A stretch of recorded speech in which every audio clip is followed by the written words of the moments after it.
tus pies arde mi corazón, a tus pies te entrego lo que... Lunes 13 de marzo, iniciando semana, y es un privilegio el poder compartir el mensaje de la bendita palabra de Dios. El evangelio para hoy está tomado de San Lucas, capítulo 4, versículos del 24 al 30. Doy lectura a la palabra de Dios en el nombre del Padre, del Hijo y del Espíritu Santo. Amén. En aquel tiempo Jesús llegó a Nazaret, entró a la sinagoga y dijo al pueblo: yo les aseguro que nadie es profeta en su tierra. Había ciertamente en Israel muchas viudas en los tiempos de Elías, cuando faltó la lluvia, y durante 3 años y medio hubo un hambre terrible en todo el país. Sin embargo, a ninguna de ellas fue enviado Elías, sino a una viuda que vivía en Sarepta, ciudad de Sidón. Había muchos leprosos en Israel en tiempos del profeta Eliseo. Sin embargo, ninguno de ellos fue curado, sino Naamán, que era de Siria. Al oír esto, todos los que estaban en la sinagoga se llenaron de ira, y levantándose lo sacaron de la ciudad y lo llevaron hasta la barranca del monte, sobre el que estaba construida la ciudad, para despeñarlo. Pero él, pasando por en medio de ellos, se alejó de ahí. Hermanos, esta es palabra del Señor. Gloria y honor a ti, Señor Jesús. El relato que hoy hemos leído corresponde a los últimos versículos del capítulo 4 del Evangelio de San Lucas.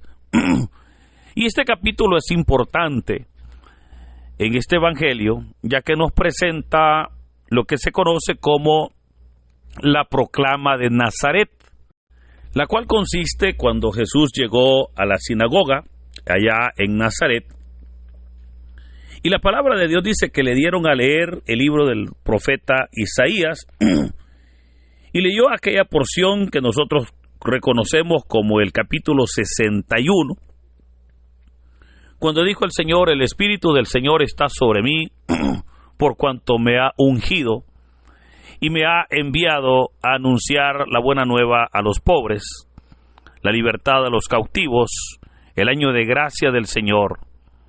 Ahora, ese texto, inmediatamente el Señor Jesús terminó de leerlo.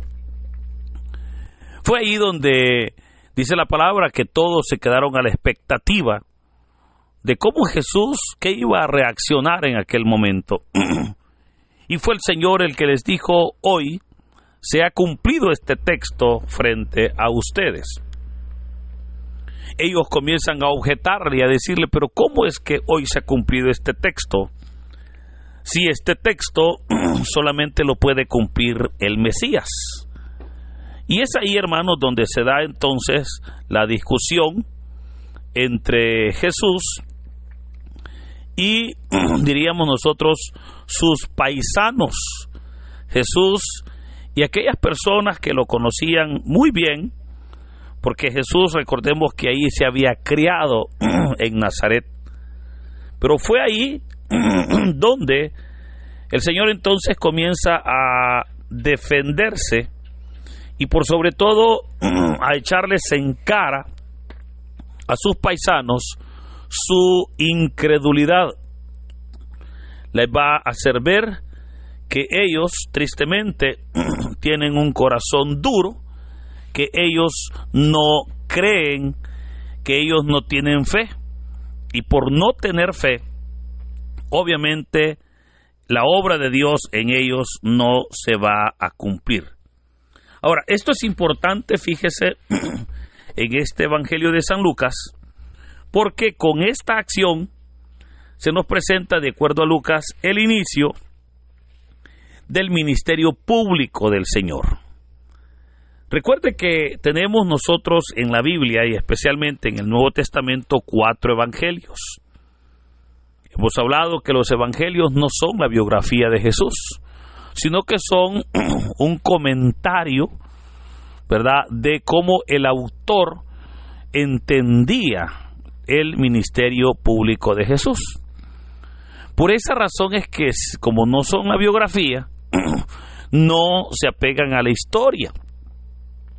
Y nos presentan diversas versiones, ¿verdad?, de cómo los autores veían el ministerio del Señor.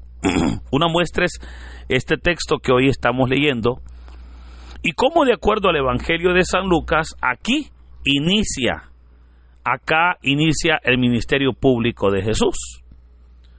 Pero note que para los otros evangelios no fue aquí. Porque si usted lee el Evangelio de Marcos, Marcos nos presenta que Jesús inició su ministerio en una sinagoga, pero no en Nazaret, sino en Cafarnaúm. Y lo hace expulsando un demonio. Si nosotros leemos el Evangelio de Mateo, Mateo nos pone que el inicio del ministerio de Jesús fue con lo que conocemos nosotros como el Sermón de la Montaña, ¿verdad? Que lo tenemos ahí en el capítulo 5, 6 y 7 de Mateo. O sea, ahí, de acuerdo a Mateo, ahí inició Jesús su ministerio. Ahora, si leemos el Evangelio de Juan, recordemos cómo Juan presenta que el ministerio público de Jesús lo inició en aquella boda que se conoce como la boda de Caná en Galilea. Esto entonces nos hace ver cómo cada evangelio nos presenta acciones diferentes de Jesús para iniciar y obviamente realizar su ministerio público. Hoy entonces hemos leído este relato del Evangelio de Lucas y cómo Lucas le da una gran importancia a este momento, pues de acuerdo a él Jesús quiso iniciar su ministerio con su gente, ¿verdad? Con sus vecinos, con aquellas personas que lo conocían, que lo habían visto desde muy pequeño, desde en su juventud.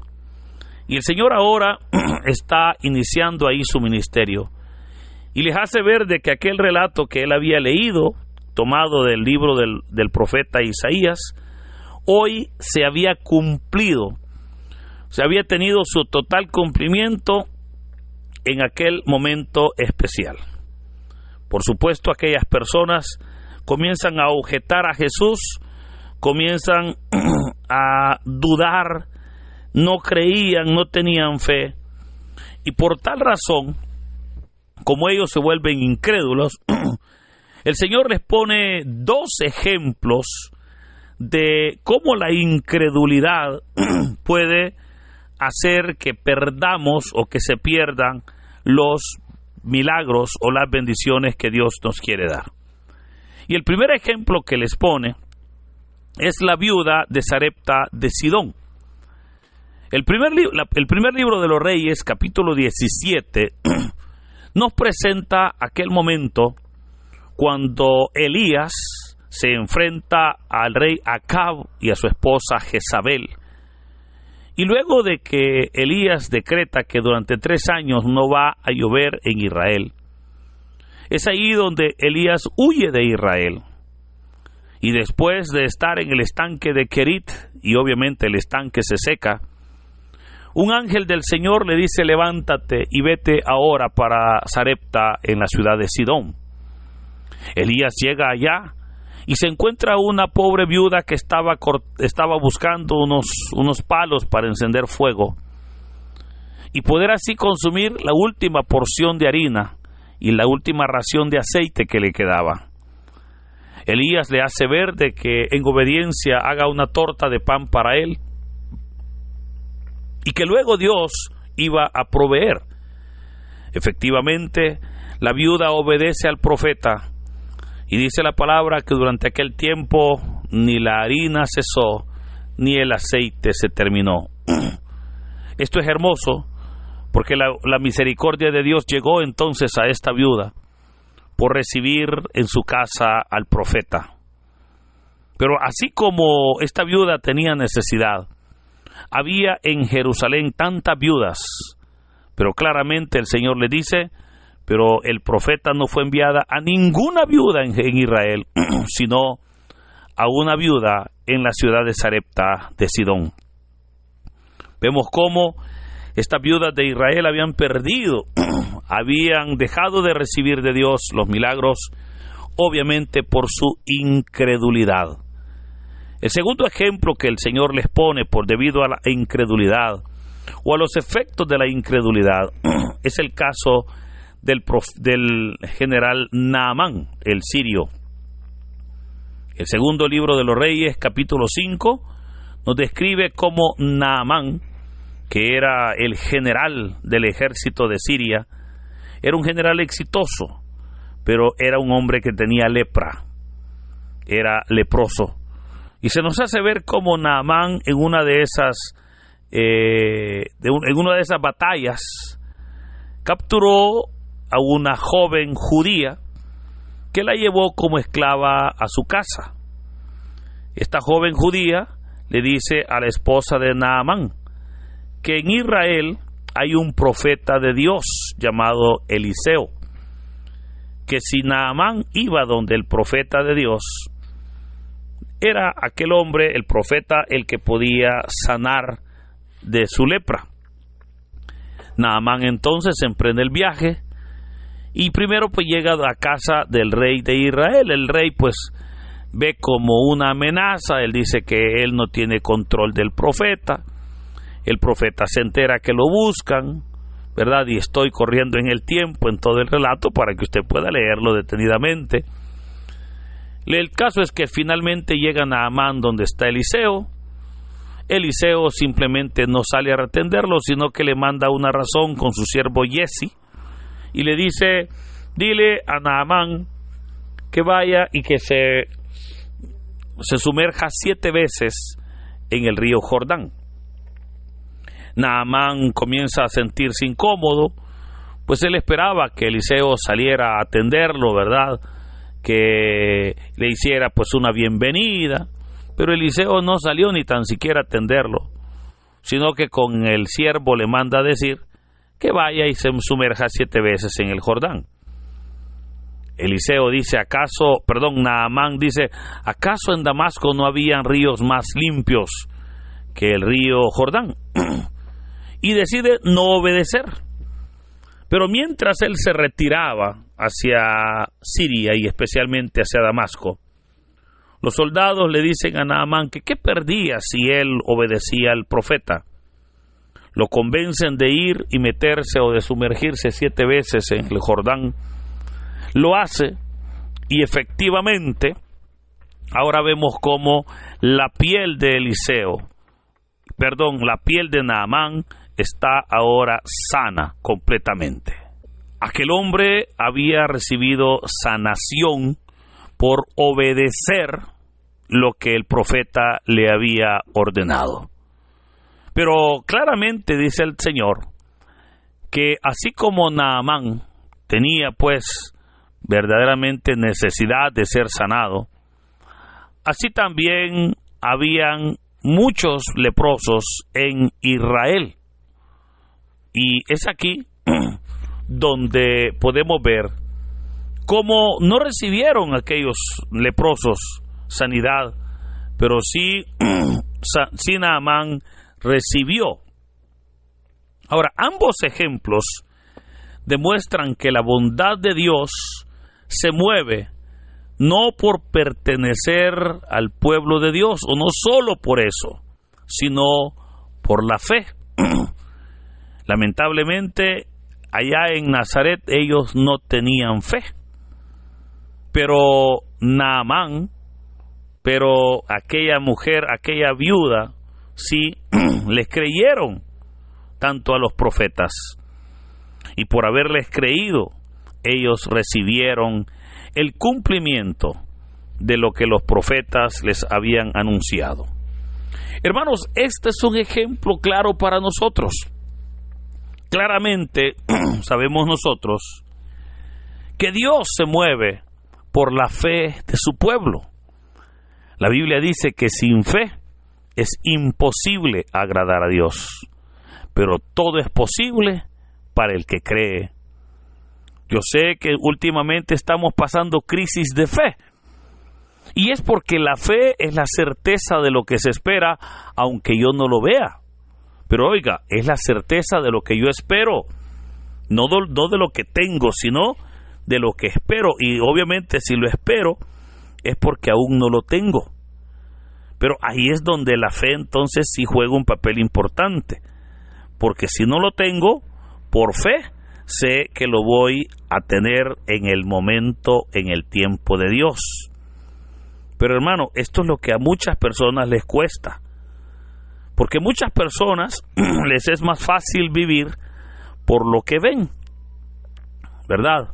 Por aquello que dicen que tienen en la mano ya seguro. Pero claramente la palabra de Dios nos dice que nosotros debemos de caminar por fe y no por vista. O sea, por fe, por lo que esperamos y no por lo que yo ahora veo. Y puedo recordarle que caminar por fe, hermanos, es emocionante, pero también es desafiante. Y yo le invito a usted para que hoy usted se dirija ya no por lo que puede ver, sino por lo que usted cree. Porque tal vez lo que vemos pueden ser malas noticias, pero lo que creemos según Dios, que todo lo hace para nuestro bien. Creemos en un Dios que no nos deja solos, que está siempre pendiente de las necesidades de su pueblo, y que cuando nosotros clamamos, fiel es Él en responder a todas nuestras necesidades. Hoy, hermanos, entonces, le animo para que aumentemos nuestra fe, para que crezcamos en fe, y de esa manera podamos nosotros recibir las promesas y el cumplimiento de las mismas en nuestras vidas. Hoy, al igual que en tiempos de Jesús, hay muchas enfermedades, hay muchas dolencias, hay personas sufriendo por diversas enfermedades. Pero hermanos, así como el Señor sanaba, así como el Señor obraba hace 2000 años, así también el Señor sigue obrando, sigue sanando, sigue restaurando vidas cuando su pueblo le clama, cuando su pueblo le adora, cuando su pueblo espera en Él. Esperemos entonces en Dios. Espere en el Señor, hermano. Confíe plenamente en Dios. Confíe en su Dios, porque su Dios no le va a desamparar. Esa confianza es esa fe que Él espera encontrar en nuestras vidas. Por eso, queridos hermanos, que en este hermoso día nosotros crezcamos en fe y recibamos de Dios esas respuestas. Que el Señor, hermanos, en este hermoso día nos bendiga. En el nombre del Padre, del Hijo y del Espíritu Santo. Amén.